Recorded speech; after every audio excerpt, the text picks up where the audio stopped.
mitológico é um espelho pedagógico de nós mesmos. Olha aí, gente, que interessante. A gente vê e crê, né? E crer, o que a gente pode crer de uma forma muito boa, mas a gente também pode crer de uma outra forma, né? Esse espelho, espelhar-se, né? É se olhar, se demonstrar, né? Narciso, né? Narcisismo tem muito essa questão do espelho. Espelho pedagógico e psicológico de nós mesmos. Sabiamente, uma maneira didática de se explicar o sagrado. Quer dizer, o espelho pedagógico a gente já vem pensar de nós mesmos nos olharmos e nos corrigirmos, nos ajustarmos.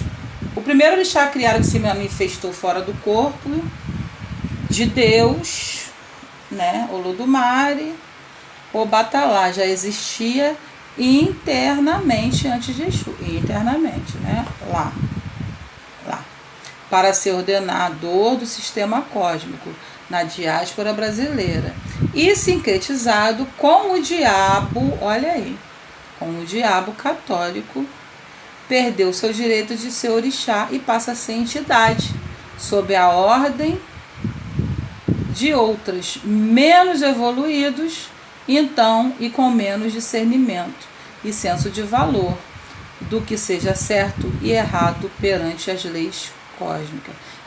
Bem e o mal, e vão embora. E o povo vai, né, vai vestindo, né, essa cultura, essa informação, e até hoje a gente vê que pessoas entendem isso tudo, né, acreditam em toda essa história, né, que Exu é diabo, que Exu é o mal, vai embora. Então é bem trabalhoso, como eu falo para vocês, é um trabalho de formiguinha, muito fácil trabalhar essas questões dentro do templo, eu como sacerdotisa, né, é muito fácil falar isso com o consulente, diante de uma consulta oracular, é muito fácil fazer entender lá na consulta da dona Maria Padilha, né, mas é bem difícil a gente poder alcançar umas pessoas para entender que Exu não é do mal, se não for assim, dessa forma aqui, tá? Convencionou-se Exu ser supervisionado por um enviado de orixá, espírito falangeiro, que aí era, né, os cultos, né, começaram a criar essa ordem hierárquica, né, que espíritos falangeiros, às vezes, muitas das vezes até preto velhos, outros seriam patrões, seriam supervisor de Exu, né? Essa outra imprecisão diante que realmente acontece na dimensão espiritual. Primeiro porque Exu não é incapaz, olha aí, e tem hierarquia cósmica que supervisionada a todos indistintamente. Segundo porque Exu sempre trabalha junto e a favor dos orixás. Então, a gente vai pensar que Exu, ele tem sim, né? Existe uma hierarquia sim, só que olha lá, é um lugar que transcende, é um lugar bem diferente daqui, gente. Não tem nada a ver com aqui, com Aie, não tem nada a ver com os nossos cultos aqui de adaptação, nada disso não. Existe o Olodumare, existe Deus, né? E ali existe sim uma hierarquia com Exu. Fora isso não existe aqui, muito pelo contrário, né? Exu ele trabalha junto e é a favor dos orixás. Das leis universais, da ordem e do equilíbrio e tudo. Enfim, com tanta punição judaico-católica e nossos inconscientes e com apelos espiritualista ortodoxo de ter-se que sofrer para queimar um karma nada mais natural que Exu, o próprio orixá, a ser criado na cosmogonia de origem. E nosso inconsciente, olha aí, né, introjetaram, né, essas informações, e isso engaveta, não adianta, recalca, guarda no inconsciente e vem à tona de vez em quando. Não adianta. Se entrou no inconsciente, vai ficar ali paralisado, mas vai vir à tona, né? Por isso que o importante é você recordar da informação que te deram no passado, elaborar, estudar, entender que não tem nada a ver, né? E seguir. A Umbanda é um resultado de um processo de reelaboração. Olha aí, acabei de falar. Joga no inconsciente, né? Guarda. Acho que você está esquecido essa informação. Não elabora, continua cultuando daquele mesmo jeito.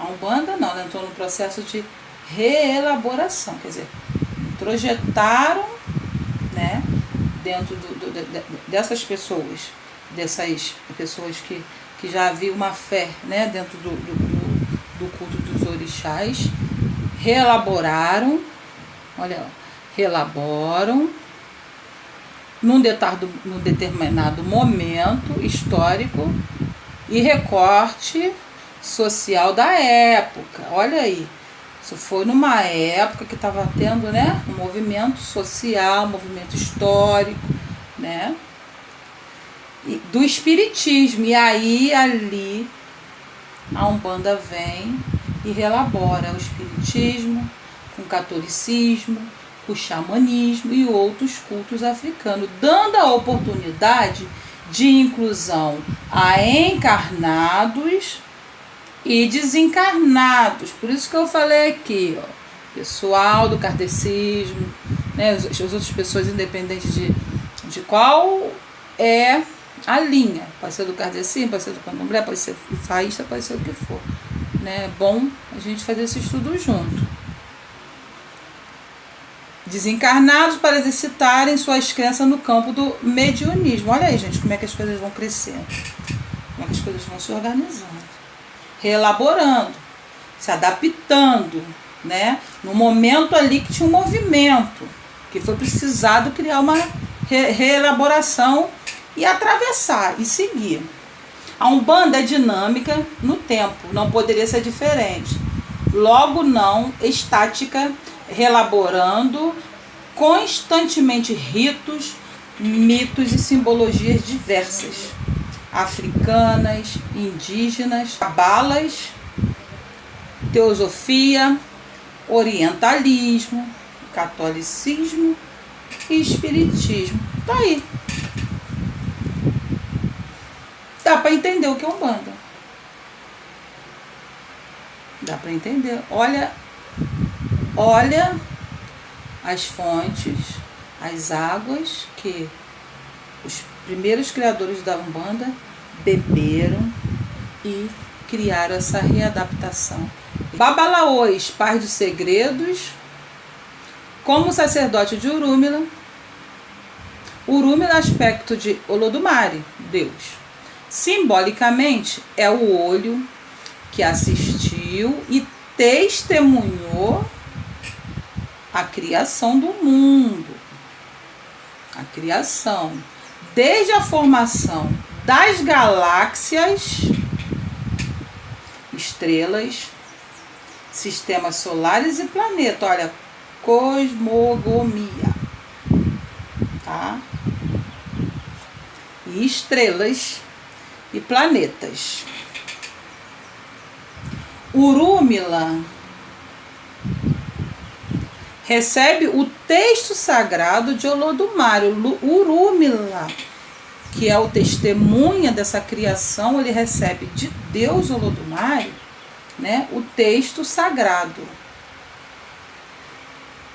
Aí aqui a gente faz uma pequena, tá, gente?